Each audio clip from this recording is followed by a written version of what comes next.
வணக்கம். ஜேகே செய்திகளின் பிரதான செய்திகள். முதலில் தலைப்புச் செய்திகள். தரம் 9 வரை கல்வி சீர்திருத்தம் மேற்கொள்ளப்படும் என அறிவிப்பு. தித்வா புயலினால் பெற்றோரை இழந்த 103 சிறார்கள் அடையாளம். நாளாந்தம் 20,000க்கும் மேற்பட்டோர் வீதி சோதனைகளுக்கு உட்படுத்தப்படுவதாக அறிவிப்பு. கரைவலை மீனவர்கள் 3வது நாளாகவும் சத்தியாகிரக போராட்டம். நாட்டின் பல பகுதிகளிலும் மழையுடனான வானிலை நீடிக்கும் என அறிவிப்பு. சாதாரண தர பரீட்சைக்கு தோற்றும் மாணவர்களுக்கு மேலதிக வகுப்புகளை நடத்துவதற்கு தடை. போராட்டங்கள் முன்னெடுக்கப்பட்டாலும் 2027 வரை கொடுப்பனவுகள் வழங்கப்பட மாட்டாது என ஜனாதிபதி அறிவிப்பு. 2020 உலகக்கிண்ண கிரிக்கெட் தொடர் இன்று ஆரம்பம். 5 பிரதான தூண்களை அடிப்படையாக கொண்டு கல்வி சீர்திருத்தங்களை முன்னெடுக்க திட்டமிட்டுள்ளதாகவும் அடுத்த 3 வருடங்களில் ஏனைய தரங்களுக்கும் சீர்திருத்தங்கள் விரிவுபடுத்தப்படும் எனவும் சுகாதார மற்றும் ஊடகத்துறை அமைச்சர் வைத்தியர் நலிந்த ஜெயதிச தெரிவித்துள்ளார். கல்வி சீர்திருத்தத்திற்கான தேசிய இயக்கத்தின் இரத்தினபுரி மாவட்ட நிகழ்வில் கலந்து கொண்டு உரையாற்றும் போதே அவர் இதனை குறிப்பிட்டார். இவ்வாண்டு 1 மற்றும் 6ஆம் தரங்களுக்கான கல்வி சீர்திருத்தங்கள் மேற்கொள்ளப்படும் எனவும் அடுத்த ஆண்டில் 2 மற்றும் 7ஆம் தரங்களுக்கான சீர்திருத்தங்கள் முன்னெடுக்கப்படும் எனவும் அமைச்சர் குறிப்பிட்டுள்ளார். அத்துடன் 2028ஆம் ஆண்டில் 3 மற்றும் 8ஆம் தரங்களுக்கும் 2029ஆம் ஆண்டில் 4 மற்றும் 9ஆம் தரங்களுக்கும் கல்வி சீர்திருத்தங்களை மேற்கொள்ள திட்டமிட்டுள்ளதாக அமைச்சர் நலிந்த ஜெயதிச குறிப்பிட்டுள்ளார். இதன்படி அடுத்த சில வருடங்களில் தரம் 9 வரையிலான முழுமையான பாடத்திட்டங்கள் மறுசீரமைக்கப்படவுள்ளன. இச்சீர்திருத்தங்களுக்கு தேவையான பாடத்திட்டங்களை உருவாக்குவதில் கல்வி நிபுணர்கள் இணைந்துள்ளதாகவும் முதலாம் தரத்திற்கான சீர்திருத்தங்கள் தற்போது ஆரம்பிக்கப்பட்டுள்ளதாகவும் அவர் சுட்டிக்காட்டியுள்ளார்.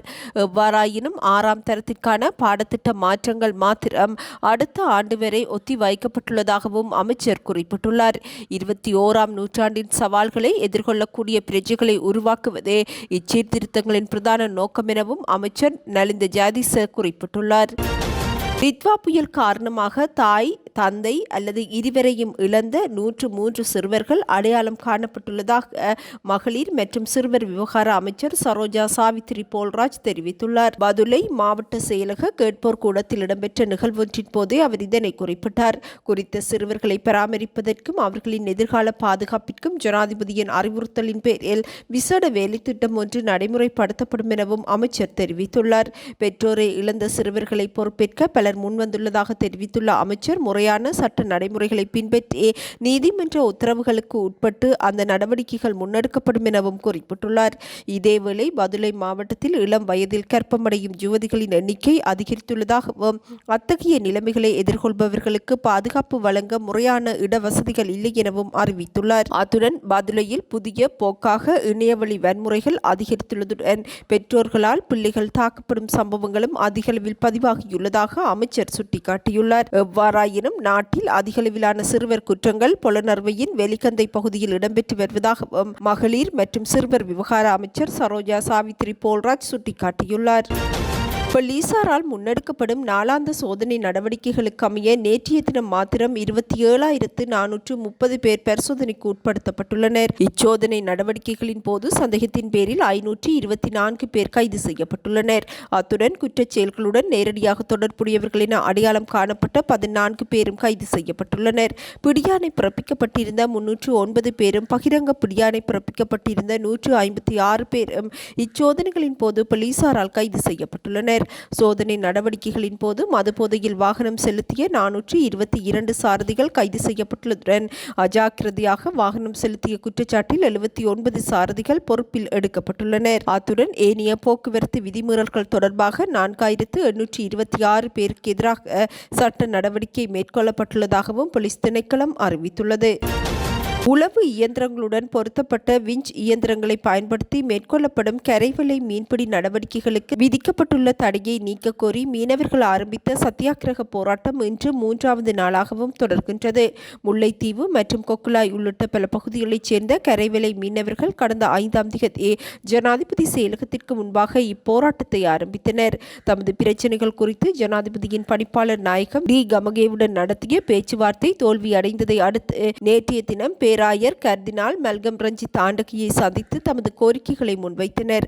அத்துடன் கடற்தொழில் அமைச்சின் செயலாளர் மற்றும் பணிப்பாளர் நாயகம் ஆகியோருடன் மீனவர்கள் நடத்திய பேச்சுவார்த்தையும் தோல்வியில் முடிவடைந்துள்ளது. இதனிடையே இவ்விடயம் குறித்து தெரிவித்துள்ள கடற்தொழில் அமைச்சு கரைவலை மீன்பிடி ஒழுங்கு விதிகளுக்கு புறம்பாக செயற்படுவதால் சுற்றாடலுக்கு கடும் பாதிப்பு ஏற்படுவதாக தெரிவித்துள்ளது. எவ்வாறாயினும் தடையை நீக்க கோரி மீனவர்கள் தொடர்ந்தும் 3வது நாளாகவும் சத்தியாகிரக போராட்டத்தில் ஈடுபட்டுள்ளனர். நாட்டின் பல பகுதிகளிலும் இன்றும் மழையுடனான வானிலை நீடிக்கும் என வளிமண்டலவியல் திணைக்களம் அறிவித்துள்ளது. ஊவா மாகாணத்திலும் மாத்தளை, நுவரெலியா, அம்பாறை மற்றும் மட்டக்களப்பு மாவட்டங்களிலும் அவ்வப்போது மழை பெய்யும் என வளிமண்டலவியல் திணைக்களம் தெரிவித்துள்ளது. நாட்டின் ஏனைய பகுதிகளில் பிற்பகல் 2 மணிக்கு பின்னர் மழை அல்லது இடியுடன் கூடிய மழை பெய்யும் என்பதுடன் 50 மில்லிமீட்டருக்கும் அதிக பலத்த மழை பெய்யும் என எதிர்பார்க்கப்படுகின்றது. மத்திய மலைநாட்டின் கிழக்கு சரிவு பகுதிகளிலும் வடக்கு, வடமத்திய மற்றும் வடமேல் மாகாணங்களிலும் மாத்தளை, திருகோணமலை மற்றும் அம்பாந்தோட்டை மாவட்டங்களிலும் அவ்வப்போது 30 முதல் 40 கிலோமீட்டர் வேகத்தில் பலத்த காற்று வீசக்கூடும். இடியுடன் கூடிய மழையின் போது தற்காலிகமாக ஏற்படும் பலத்த காற்று மற்றும் மின்னல் தாக்கங்களினால் ஏற்படக்கூடிய பாதிப்புகளை குறைத்துக் கொள்ள தேவையான முன்னெச்சரிக்கை நடவடிக்கைகளை மேற்கொள்ளுமாறும் வளிமண்டலவியல் திணைக்களம் பொதுமக்களை அறிவுறுத்தியுள்ளது. மனித உரிமை மீறல்கள் தொடர்பில் இலங்கையை மையப்படுத்தி அமெரிக்கா, கனடா மற்றும் பிரித்தானிய நாடுகள் விதித்துள்ள தடையானது சர்வதேச சட்டம் மற்றும் ஐக்கிய நாடுகள் பாதுகாப்பு சபைக்கு முரணானவை என அரசாங்கம் அறிவித்துள்ளது. நாட்டின் கடந்த கால மனித உரிமை மீறல்கள் தொடர்பாக உள்நாட்டு வழிமுறையின் அடிப்படையில் நடவடிக்கைகளை மேற்கொண்டுள்ளதாக வெளிவிவகார அமைச்சர் விஜித ஹேரத் தெரிவித்துள்ளார். எவ்வாறாயினும் இலங்கையின் வெளியுறவு கொள்கை மற்றும் தொடர்புடைய சர்வதேச தீர்மானங்கள் தொடர்பான சர்வதேச சட்டங்களின்படி அரசாங்கம் செயற்படும் எனவும் அவர் குறிப்பிட்டுள்ளார். அரசாங்கத்தின் சார்பாக ஐக்கிய ராஜ்யத்தின் இத்தகைய தீர்மானங்கள் நாட்டின் மேற்கொள்ளப்படும் நல்லிணக்க திட்டங்களை பாதிக்கும் எனவும் அவர் தெரிவித்துள்ளார். கூடுதலாக கடந்த காலங்களில் நிகழ்ந்த மனித உரிமை மீறல்கள் தொடர்பாக உள்நாட்டு வழிமுறைகள் மற்றும் பொறுப்புக்கூறல் நல்லிணக்க அடிப்படையிலான திட்டங்களை அரசாங்கம் செயற்படுத்துகின்றது. இதற்கு முன்னர் அமெரிக்கா மற்றும் கனடா போன்ற நாடுகள் இராணுவ அதிகாரிகள் உட்பட பல்வேறு தரப்பினர் மீது தடைகளை விதித்துள்ளன.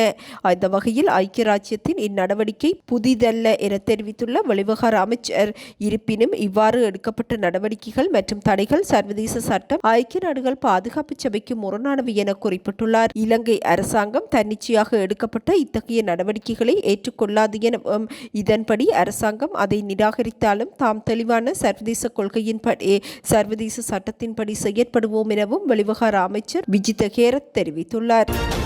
காப்போது சாதாரண தர பரீட்சை நெருங்கும் நிலையில் எதிர்வரும் 11ஆம் தேதி நள்ளிரவு முதல் பரீட்சை முடியும் வரை மேலதிக பயிற்சி வகுப்புகள் தடை செய்யப்பட்டுள்ளதாக பரீட்சைகள் திணைக்களம் அறிவித்துள்ளது. இதன்படி பரீட்சார்த்திகளுக்கு பயிற்சி வகுப்புகளை நடத்துவது, பாடம் தொடர்பான விரிவுரைகள், கருத்தரங்குகள், பட்டறைகளை நடத்துவது, பரீட்சைக்கான யூக கேள்விகள் அடங்கிய வினாத்தாள்களை அச்சிட்டு விநியோகிப்பது, சுவரொட்டிகள், பதாதைகள், துண்டு பிரசுரங்கள், வினாத்தாள்களில் உள்ள கேள்விகள் அல்லது அதுபோன்ற கேள்விகள் வழங்கப்படும் என கூறும் மின்னணு அல்லது அச்சிடப்பட்ட ஊடகங்களை வெளியிடுவது அல்லது அத்தகையவற்றை வைத்திருப்பது தடை செய்யப்பட்டுள்ளது. எந்தவொரு நபரோ, நிறுவனமோ அல்லது வேறு தரப்பினரோ இந்த விதிமுறைகளை மீறி செயற்பட்டால் அந்நபர், நிறுவனம் அல்லது சம்பந்தப்பட்டவர்கள் சட்டத்தின் கீழ் குற்றவாளியாக கருதப்படுவார்கள் எனவும் திணைக்களம் தெரிவித்துள்ளது. இதன்படி குறித்த விதிமுறைகளை மீறுவோர் தொடர்பில் அருகிலுள்ள போலீஸ் நிலையம் அல்லது போலீஸ் தலைமையகம் இலங்கை பரீட்சை திணைக்களத்திடம் முறைப்பாடுகளை முன்வைக்க முடியும் எனவும் பொதுமக்கள் அறிவுறுத்தப்பட்டுள்ளனர். இதேவேளை சாதாரண தர பரீட்சையை எதிர்வரும் 17ஆம் தேதி முதல் 27ஆம் தேதி வரை நாடளாவிய ரீதியில் நடத்துவதற்காக 3545 பரீட்சை மையங்கள் ஏற்பாடு செய்யப்பட்டுள்ளதாகவும் பரீட்சைகள் திணைக்களம் அறிவித்துள்ளது. டித்வா சூறாவளியினால் பாதிக்கப்பட்டவர்களுக்கு வீடு வழங்குவதை விடுத்து விடுதலை புலிகள் அமைப்பின் தலைவர் வேலுப்பிள்ளை பிரபாகரனின் வீட்டை கட்டும் திட்டத்தை அரசாங்கம் செயற்படுத்தி வருவதாக எதிர்க்கட்சி நாடாளுமன்ற உறுப்பினர் ஹெக்டர் ஹப்புகாமி தெரிவித்துள்ளார். நாடாளுமன்றில் உரையாற்றும் போதே அவர் இவ்வாறு குறிப்பிட்டார். இந்த அரசாங்கம் செல்லும் பாதை பாரதூரமானது. இராணுவத்தினரை புறக்கணிக்கும் செயற்பாட்டை அரசாங்கம் முன்னெடுக்கின்றது. நடைபெற்று முடிந்த சுதந்திர தினத்தில் இராணுவத்தினரின் தியாகங்கள் பேசப்படவில்லை. இந்திய கடற்தொழிலாளர் எமது நாட்டு கடற்தொழிலாளர்கள் பாதிக்கப்பட்டுள்ளனர். அதற்காக நீங்கள் எடுத்த நடவடிக்கை என்ன?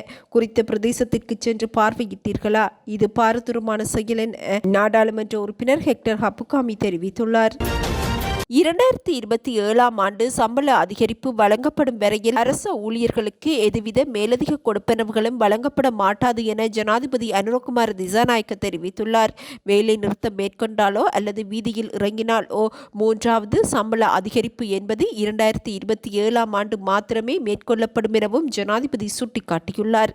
ஜனவரி 2027இல் சம்பள அதிகரிப்பு காத்திருக்கும் போது கொடுப்பனவுகளுக்காக போராடுவது நியாயமானது அல்ல எனவும் ஜனாதிபதி தெரிவித்துள்ளார். கண்டியில் இடம்பெற்ற நிகழ்வொன்றின் போதே ஜனாதிபதி இதனை குறிப்பிட்டார். பொது அவசரகால நிலையை நீடிப்பது தொடர்பான தீர்மானம் 104 மேலதிக வாக்குகளால் நிறைவேற்றப்பட்டுள்ளது. குறித்த தீர்மானத்திற்கு ஆதரவாக 106 வாக்குகளும் எதிராக 2 வாக்குகளும் அளிக்கப்பட்டுள்ளன. பிரேரணைக்கு ஆதரவாக 106 வாக்குகள் அளிக்கப்பட்ட நிலையில் கஜேந்திரகுமார் பொன்னம்பலம், செல்வம் அடைக்கலநாதன் ஆகிய இருவர் மாத்திரம் அதற்கு எதிராக வாக்களித்திருந்தமை குறிப்பிடத்தக்கது. நாட்டில் 7 பேரில் ஒருவருக்கு மனநல பிரச்சினை இருக்கலாம் என அங்கோடை தேசிய மனநல நிறுவனத்தின் இயக்குனர் வைத்தியர் தம்மிக்க அழகப்பெரும தெரிவித்துள்ளார். தேசிய மனநல நிறுவனத்தில் மாத்திரம் ஒவ்வொரு ஆண்டும் 50,000க்கும் மேற்பட்ட நோயாளிகள் சிகிச்சை பெறுவதாகவும் ஒவ்வொரு நாளும் 600க்கும் மேற்பட்ட நோயாளிகள் வைத்தியசாலைக்கு வருகை தருவதாகவும் அவர் சுட்டிக்காட்டியுள்ளார். மனநல பிரச்சினையினால் பாதிக்கப்பட்ட எவரும் 24 மணி நேரமும் செயற்படும் 1926 என்ற துரித அழைப்பில் மனநல பிரச்சினைகள் குறித்து ஆலோசனைகளை பெற்றுக்கொள்ள முடியும். அங்கோடை தேசிய மனநல நிறுவனத்தில் அமைந்துள்ள மருத்துவமனைகளில் நோயாளிகள் 24 மணி நேரமும் பரிசோதிக்கப்படுவதாகவும் அவர் குறிப்பிட்டுள்ளார். இளைஞர்கள் வாட்ஸ்அப் ஊடாக 1926 மூலம் குறிப்பிடப்படும் மனநல பிரச்சினைகளுக்கு வாட்ஸ்அப் மூலம் பதிலளிக்கப்படுவதாகவும் அவர் தெரிவித்துள்ளார். இதற்கிடையே மாணவர்கள், குழந்தைகள் கையடக்க தொலைபேசிகளுக்கு அடிமையாகி வருவது குறித்து பெற்றோரிடமிருந்து வரும் முறைப்பாடுகள் அதிகரித்து வருவதாகவும் அவர் சுட்டிக்காட்டியுள்ளார். குழந்தைகள் கையடக்க தொலைபேசிகளுக்கு அடிமையாகுவதனால் அவர்கள் தமது கல்வி நடவடிக்கைகளை முறையாக மேற்கொள்ள முடியாத சூழல் ஏற்பட்டுள்ளதாகவும் அங்கோடை தேசிய மனநல நிறுவனத்தின் இயக்குனர் வைத்தியர் தம்மிக்க அழகப்பெரும தெரிவித்துள்ளார். முன்னாள் ஜனாதிபதி பராக் ஒபாமா மற்றும் அவரது மனைவி மிச்சேல் ஒபாமா ஆகியோரை அவமதிக்கும் வகையிலான இனவாத கருத்துக்களை கொண்ட காணொலியொன்றை ஜனாதிபதி டொனால்ட் ட்ரம்ப் தனது சமூக வலைத்தள பக்கத்தில் பகிர்ந்துள்ளார். அமெரிக்க ஜனாதிபதி டொனால்ட் ட்ரம்பின் ட்ரூத் சோஷியல் தளத்தில் பகிரப்பட்ட இக்காணொலியில் ஒபாமா தம்பதியினரின் முகங்கள் குரங்குகளின் உருவங்களுடன் இணைத்து காட்டப்பட்டுள்ளன. இக்காணொலி பகிரப்பட்ட சில மணி நேரங்களில் சமூக வலைத்தளங்களில் கடும் எதிர்ப்பு ஏற்பட்டுள்ளது. ஜனநாயக கட்சியினர் மாத்திரமன்றி குடியரசுக் கட்சியின் சில உறுப்பினர்களும் இதற்கு தமது கண்டனங்களை வெளியிட்டுள்ளனர். இதனை அடுத்து குறித்த விடயம் தொடர்பாக கருத்துரைத்துள்ள வெள்ளை மாளிகை, இந்த தவறு ஒரு ஊழியரால் தவறுதலாக இழைக்கப்பட்டதாகவும் ட்ரம்ப் அதனை பார்க்கவில்லை எனவும் குறிப்பிட்டுள்ளது. எவ்வாறாயினும் செய்தியாளர்களின் கேள்விக்கு பதிலளித்த அமெரிக்க ஜனாதிபதி டொனால்ட் ட்ரம்ப் இக்காணொலியை பகிருமாறு தான் பணிப்புரை விடுத்ததாக ஒப்புக்கொண்டுள்ளார். எனினும் அதிலிருந்த குறிப்பிட்ட அந்த இனவாத பகுதியை தான் கவனிக்கவில்லை எனவும் தெரிவித்துள்ளார். கருப்பினத்தவர்களின் வரலாற்றை கொண்டாடும் மாதத்தில் இவ்வாறானதொரு இனவாத சித்தரிப்பு பகிரப்பட்டமை அமெரிக்க அரசியலில் பெரும் பரபரப்பை ஏற்படுத்தியுள்ளது. ஐசிசி ஆடவர் 2020 உலகக்கிண்ண தொடர் இன்று ஆரம்பமாகின்றது. 20 அணிகள் பங்கேற்கும் இத்தொடரை இலங்கை மற்றும் இந்தியா ஆகிய நாடுகள் இணைந்து நடத்துகின்றன. தலா 5 அணிகள் என 4 பிரிவாக பிரிக்கப்பட்டு லீக் போட்டி நடத்தப்படுகின்றது. ஏ பிரிவில் India, Namibia, Netherlands, Pakistan, America ஆகிய அணிகள் இடம்பெற்றுள்ளன. பி பிரிவில் இலங்கை, ஆஸ்திரேலியா, அயர்லாந்து, ஓமான், சிம்பாப்வே அணிகளும், சி பிரிவில் இங்கிலாந்து, இத்தாலி, நேபாளம், ஸ்கொட்லாந்து, மேற்கிந்திய தீவுகள் ஆகிய அணிகளும் இடம்பெற்றுள்ளன. ஆப்கானிஸ்தான், கனடா, நியூசிலாந்து, தென்னாப்பிரிக்கா மற்றும் ஐக்கிய அரபு ராச்சியம் ஆகிய அணிகள் டி பிரிவில் இடம்பெற்றுள்ளன. ஒவ்வொரு பிரிவிலும் முதல் 2 இடங்களை பிடிக்கும் அணிகள் சூப்பர் 8 சுற்றுக்கு தகுதி பெறும் என்பதுடன் இதிலிருந்து 4 அணிகள் அரையிறுதிக்கு தகுதி பெறவுள்ளது. லீக், சூப்பர் 8, அரையிறுதி, இறுதி என மொத்தமாக 55 போட்டிகள் நடைபெறவுள்ளது.